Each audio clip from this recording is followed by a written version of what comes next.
Muy buenas noches a todos. Y en primer lugar, quiero agradecer la concurrencia de todos los presentes a este acto y muy en particular expresar mi gratitud a sus organizadores. Los distinguidos académicos, doña Maricel Mayor Marzán, don Emilio Bernal Labrada, amigo muy querido, y don Marcos Antonio Ramos, cuya gentil y eficaz cooperación no puedo agradecer bastante. Extrañamos la presencia de nuestro director, don Gerardo Piña Rosales, cuyas múltiples y constantes obligaciones en pro de la Academia Norteamericana de la Lengua le han impedido estar aquí esta noche. Una vez más, gracias a todos por acompañarnos. Muy difundida estuvo entre los literatos hispanoamericanos de los primeros decenios del siglo XX la idea de que José Martí había sido un gran orador, un brillante prosista, un ideólogo excepcional, un hombre de pensamiento y un genial estratega político. Esta última faceta fue explorada en el siglo XX en un bien documentado volumen por el poeta y ensayista argentino Ezequiel Martínez Estrada. Se reconoce que su legado vital es el de un apóstol y de un mártir. Pero a la hora de juzgar su obra en verso, se vio en él un poeta mediano y a veces menos que eso. A pesar de que Rubén Darío, cabeza sobresaliente de la segunda generación modernista, siempre reconoció en Martí a un maestro, de que José Asunción Silva en Colombia, según el testimonio de Baldomero Sanincano, recogido por Max Enrique Sureña en su breve historia del modernismo de 1958, vio en Ismaelillo el ejemplo de una sensibilidad nueva, de un nuevo modo de hacer versos y de sentir la poesía en lengua española. A pesar de todo ello, algunos brillantes expositores del modernismo postdariano expresaron juicios como el que sigue del prosador venezolano Pedro César Dominici. No poseyó, cito, no poseyó el arte de rimar en belleza, comprendiendo quizá que su prosa multiforme y fulgurante era manjar de aristocracias intelectuales inaptas para las muchedumbres que él anhelaba conquistar por medio de la palabra escrita, pulsó la lira para acercarse más a las multitudes democráticas y escribió versos pobres, macilentos, vestidos de harapos, aunque limpios y honestos. Versos sencillos, llenos de sentimiento y lobreguez, sin lograr adaptar la musa austera de su prosa, trajeada de brocado, ataviada con pedrerías y joyeles, patética y altiva con la humilde campesina de sus versos, núbil, cándida, nostálgica. Cierro cita. Las palabras de Dominici, quien tras la muerte del apóstol presidió en París la Sociedad Patriótica Cuba Libre, que abogaba por la independencia de la isla, son ya a la luz de la crítica más actualizada, no ya a la luz de la crítica más actualizada, sino de la lectura atenta de cualquier estudioso de la lírica, injustas, y solo ilustran la miopía de ciertos escritores ante un arte ajeno a los excesos retóricos del modernismo postdariano, que dio la pauta a los coetáneos de Dominici. Los versos sencillos contienen bellezas de expresión, misterio y poder visionario que exceden en mucho a la humilde campesina descrita por Dominici. Este aludía sin duda al romancillo que comenzaba Guajirilla ruborosa, la mejilla tinta en rosa, que es un poema de ocasión no incluido en ninguno de sus volúmenes en verso. Aunque estoy acostumbrado como lector a los excesos de la prosa modernista más estetizante, me pregunto a qué brocados y a cuáles pedrerías se refiere el fino escritor y tenaz patriota venezolano al aludir a la brillante prosa de Martí, cuyas conquistas expresivas nada deben a la retórica de lujos exóticos comunes a un Villaspesa, a un Rodó o al mismo Darío. La novedad y la fuerza de Martí están en su entonación viril para expresar una aguda sensibilidad y en el matiz fuertemente ético y aún didáctico que se desprende de sus periodos, que se dirían hechos de músculo macizo y epidermis pertersa como un cuerpo atlético y joven. La majestad de esa prosa nada debe a los orientalismos postizos y a la estética decorativa que tanto irritaba a Miguel de Unamuno. Su filiación barroca está más cerca del conceptismo que de los latinismos sintácticos o las alusiones recónditas. La brillantez viene de las imágenes, a menudo visionarias, que sorprenden al lector a cada paso en frases y en cláusulas. El mencionado Unamuno supo admirar los versos libres martianos y la afinidad le viene por las lecturas comunes de poesía inglesa asimiladas por los dos al timbre de una voz personalísima. De muchos poemas de Martí que forman parte de sus colecciones, Versos Libres y Flores del Destierro, así como de otros no publicados en libro, solo cabe pensar que el ensayista venezolano no los conocía al escribir la página citada. Se explica porque fueron de póstuma publicación casi todos.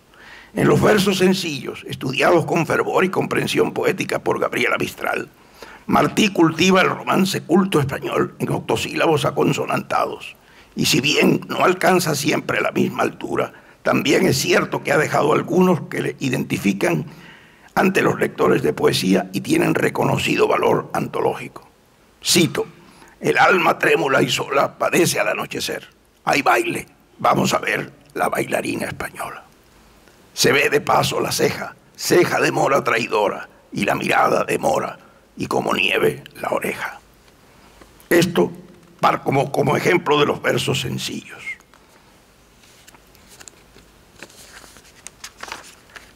¿Y qué decir de los versos dedicados a la hija pequeña de su gran amigo, el poeta mexicano Manuel Gutiérrez Nájera? En ellos, junto a la armoniosa construcción formal, aflora la ternura que trasciende con frecuencia a la palabra de Martí.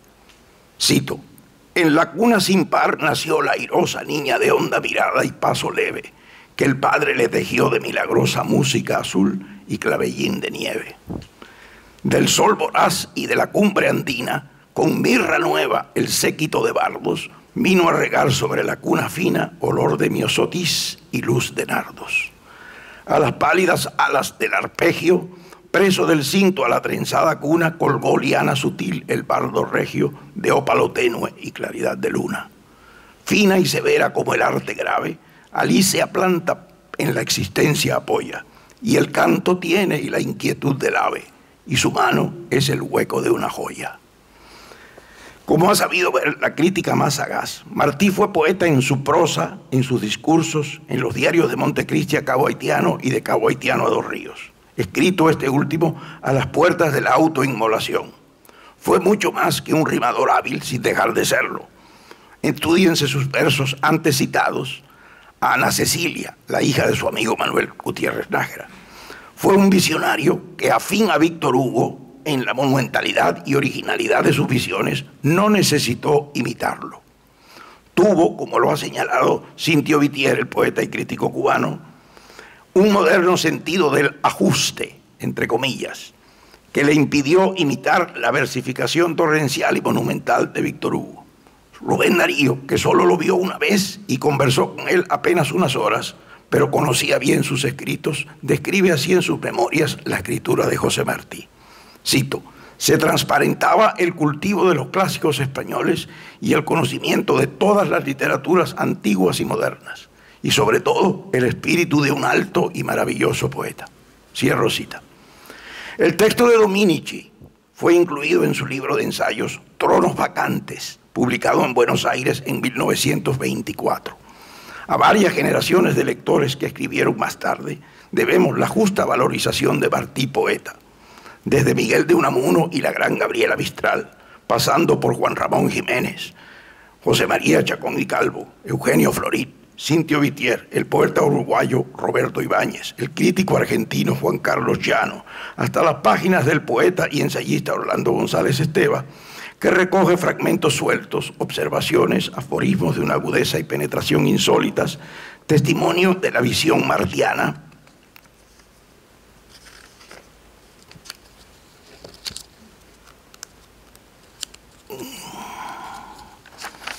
de la realidad, su casi sobrehumana capacidad de observación del mundo circundante en sus más evanescentes manifestaciones.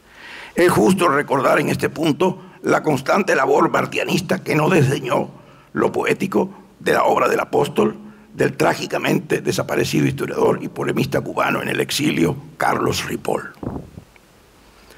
Vemos así que Federico de Onís acertó al afirmar en su fundamental antología de 1932 que Martí poeta trascendía el modernismo y que su proyección iba mucho más lejos.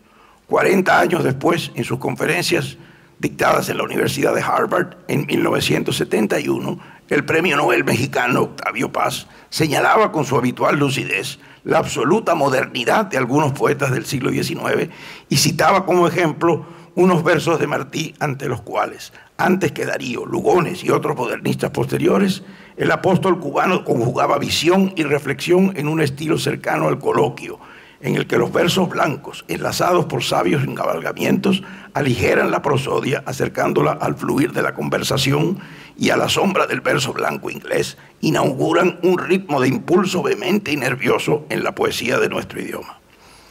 Hay además en estos versos un despojamiento de oropeles exóticos que solo mucho más tarde haría su aparición definitiva en nuestras letras. Ejemplos de lo antedicho son 3 poemas publicados póstumamente. 2 de ellos pertenecen a versos libres y el último a Flores del Destierro. Son los titulados Canto de Otoño, Árbol de mi alma y Dos patrias.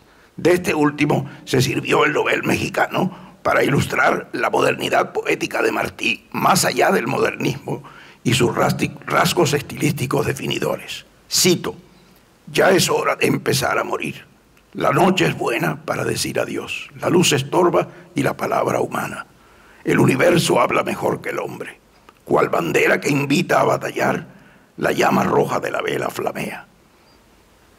O sea, estamos escuchando al poeta hablar desde su intimidad absoluta, sentado frente a una vela, escribiendo en la noche. Extrema instancia de ese tono coloquial y despojado que va más allá de los lujos modernistas y anuncia al peruano César Vallejo, son los versos siguientes, inspirados por la vasta muchedumbre de inmigrantes encontrada en Nueva York. Versos a cuya lectura invitó por primera vez el poeta y crítico cubano Cintio Vitier. Cito: bien, yo respeto a mi modo brutal, un modo manso para los infelices e implacable con los que el hambre y el dolor desdeñan, y el sublime trabajo. Yo respeto la arruga, el callo, la joroba, la hosca y flaca palidez de los que sufren. Respeto a la infeliz mujer de Italia, pura como su cielo, que en la esquina de la casa sin sol, donde devoro mis ansias de belleza, vende humilde piñas dulces o pálidas manzanas. Respeto al buen francés, bravo, robusto, rojo como su vino, que con luces de bandera en los ojos pasa en busca de pan y gloria al istmo donde muere. Estamos ante la poesía de un hombre que ve al otro, ve a los demás seres humanos. No solo es un vidente, sino también un observador de la humanidad. La influencia de los ritmos martianos en el verso libre posterior es visible. Y aún en el verso rimado, por ejemplo, en la epístola a la señora de Lugones de Darío en el Canto Errante. La diferencia está en que Rubén, fiel al ejemplo de Víctor Hugo, no pierde oportunidad de lucir su virtuosismo de rimador. El verso blanco de Martí, más deudor de la poesía inglesa, Shakespeare, Coleridge, Emerson, que de otras tradiciones por él frecuentadas, alcanza una inmediatez en su tono conversacional que no logra Darío sino excepcionalmente, por su insistencia en la rima consonante, más connatural a su destreza retórica y a su fervor por la poesía francesa contemporánea.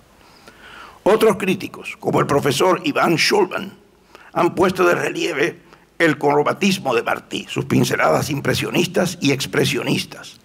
Ya están en el verso y en la prosa de Martí el azul y los cisnes de los poetas que vendrán después. Todo ello con raíces en el romanticismo inglés, en Gautier y en Hugo. El propio Schulman ha apuntado en su libro Génesis del modernismo la clara conciencia que tuvo el poeta cubano de la revolución que se operaba en las letras de su tiempo y de la cual él formaba parte. Conciencia revelada en numerosos artículos dispersa a lo largo de toda su prosa reflexiva y crítica. Aquí se me ocurre hacer un paréntesis para admirarme, como lo hiciera José María Chacón y Calvo, de su elegancia, nada comparable a una humilde campesina. Coincido con Chacón en que sus versos, cito, brotados de un espíritu ágil, muy moderno y siempre inquieto, obedecen más que a un programa o a una fórmula, a un modo personalísimo de sentir y ver la vida. Cierro cita. Aguda observación de Chacón y Calvo es su señalamiento de la sensación de personalidad avasalladora que proyectan los versos del mártir cubano. Los temas de su poesía, la patria, el amor, la muerte, las visiones ultramundanas, el dolor de los humildes, el sacrificio y la soledad, se repiten con gran riqueza de matices a lo largo de toda su obra, y muy particularmente en sus versos. Una cuidadosa selección de poemas martianos basta dar al lector alguna idea de su versatilidad y su modernidad. Dicho lo anterior, interesa mucho destacar que el Martí poeta no se agota en los versos ni en la prosa narrativa de su única novela, Lucía Jerez, en la cual se destacan la agilidad de su estilo, su paleta impresionista, su agudo sentido del color, sus ensayos, sus diarios rumbo al martirio en Dos Ríos y sus apuntes están escritos en el tono absolutamente moderno hacia el cual avanzaban sus versos sencillos y sus versos libres, y entregan, sin la vestimenta habitual del verso y de la prosa artística, la visión abarcadora del Martí poeta en su más esencial manifestación, observable en la rapidez y originalidad de las percepciones, en el impacto del giro y de la imagen. El modernísimo Martí definitivo está en sus diarios finales, de Montecristi a Cabo Haitiano y de Cabo Haitiano a Dos Ríos. Esto es algo, sin embargo, que solo un lector contemporáneo puede justipreciar en plenitud. El virtuosismo métrico y el éxito exuberante de un Darío o de un Lugones opacaron largo tiempo la apreciación de la poesía martiana. Solo con la publicación póstuma de los versos libres y las flores del destierro en 1933 y con la perceptiva lectura de Unamuno y de Federico de Onís en el segundo y el tercer decenio del siglo XX, se revela la carga de futuridad de esta poesía. Entre los lectores críticos del verso martiano ha apuntado el historiador italiano Giuseppe Bellini que el poeta, y cito, es moderno en el sentido en que se entienden las novedades señaladas, agilidad, espontaneidad, dominio de la forma, sencillez, más que por los elementos característicos del modernismo que pueden encontrarse en sus obras. Pero es moderno también por una concepción superior de la lucha política, en la cual se abre paso constantemente un espíritu de fraternidad universal. Aquí no es ocioso repetir que Martí fue uno de los pocos seres que han predicado una guerra sin odios. Una característica de la prosa y el verso martianos es el poder de minuciosa y amorosa observación de la naturaleza, que jamás cede a lo meramente decorativo. Si hay una auténtica sucesora de la prosa martiana en el siglo XX, esa es la de Gabriela Mistral, aunque sea señalado como deudor de su ejemplo a Rubén Darío, temperamento de muy diversa índole, y pese a que varios prosistas cubanos del primer cuarto del siglo XX, Félix Lizazo, Jorge Mañac, Juan Marinello, trataron de emularla. Más allá de los homenajes creadores a que acabo de aludir, están los acertos de críticos como el castellano Federico de Onís y el argentino Ezequiel Martínez Estrada. En su antología de la poesía española e hispanoamericana del 1932, dedicada a Antonio Machado, Onís escribió: el espíritu de Martí no es de época ni de escuela.